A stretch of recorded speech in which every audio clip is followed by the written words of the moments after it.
Hi hello వచ్చేసింది VK movies సరికొత్త movie న్యూస్తో మీ ముందుకి. అజ్ఞాతవాసి పవర్ స్టార్ పవన్ కళ్యాణ్ అజ్ఞాత సినిమా మిక్స్ టాక్, రకరకాల ప్రయత్నాలు ఎన్నో జరిగి అసలు ఒక విధంగా ఈ సినిమాని డిజాస్టర్ కింద రాసేశారు. అయితే అనూహ్యంగా మొదటి రోజు 60 కోట్లకు పైగా కలెక్ట్ చేసింది. ఇక చిన్నగా పుంజుకుంటూ ఒక్కసారి అనూహ్యంగా మలుపు తిరిగినే collection.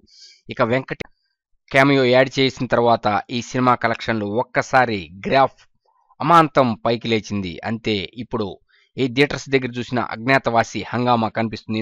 Power star Pawan Kalyan మరియు త్రివిక్రమ్ మ్యాజిక్ ఉన్న సినిమా ఇది. అసలు త్రివిక్రమ్ పంచి డైలాగులు చూస్తే మైండ్ బ్లోయింగ్. అటువంటి ఈ అజ్ఞాతవాసి సినిమా మాంచనా ప్రకారం 100 కోట్ల క్లబ్లో చేరిపోయి ఉంటుంది 7 రోజులకి. ఎందుకంటే అనూహ్యంగా పుంజుకుంటుంది. అయితే అజ్ఞాతవాసితో రిలీజ్ అయిన కొన్ని సినిమాలు మిక్స్డ్ టాక్ సొంతం చేసుకున్నాయి. అసలు కొన్ని సినిమాలను అయితే లెక్కలకు కూడా తీసుకోవట్లేదు. ఓన్లీ ఛాయిస్ అజ్ఞాతవాసి అంటున్నారు. అటువంటి ఈ అజ్ఞాతవాసి మైండ్ బ్లోయింగ్ కలెక్షన్స్ తో దూసుకుపోతుంది. ఎవరికి అర్థం కావట్లేదు ఏ విధంగా పెరిగినాయి ఈ కలెక్షన్లని.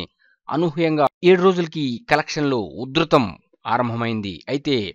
అయితే రకరకాలుగా తమ వంతు ప్రయత్నాలు చేస్తూ ఉన్నారు. ఏదో విధంగా అజ్ఞాతవాసిని అజ్ఞాతంలోకి నెట్టేద్దాము, వాటన్నిటిని తొక్కేసుకుంటూ ఈ అజ్ఞాతవాసి దూసుకుపోతుంది. ఏదేమైనా ఈ అజ్ఞాతవాసి ఇంత బ్లాక్ బస్టర్ హిట్ అవడంతో power star Pawan Kalyan fans ఇప్పుడు సంక్రాంతి సంబరాలు ఫుల్గా చేసుకుంటున్నారు. ఎందుకంటే ఈ సినిమా ఆ విధంగా ఉంది. స్టాండర్డ్స్ కి తగ్గకుండా త్రివిక్రమ్ మార్క్ తో పవర్ స్టార్ పవన్ కళ్యాణ్ అద్భుత నటనతో, ఇక కొన్ని ఫ్యామిలీ సెంటిమెంట్స్ అయితే అద్భుతం. అయితే ఈ సినిమాని వెంకటేష్ క్యామియో యాడ్ చేసిన తర్వాత కొద్ది నిమిషాలు ట్రిమ్ చేసి రిలీజ్ చేయడంతో ఇప్పుడు సూపర్బ్ గా ఉంది అనే టాక్ బయటకు వచ్చేసింది. ఇక ఈ సినిమా మాక్సిమం 7 రోజులకి 100 కోట్ల క్లబ్లు చేరిపోయిందని మా అంచనా. చూద్దాం, అఫీషియల్ గా అనౌన్స్మెంట్ రేపో మాపో వస్తుందని అంటున్నారు.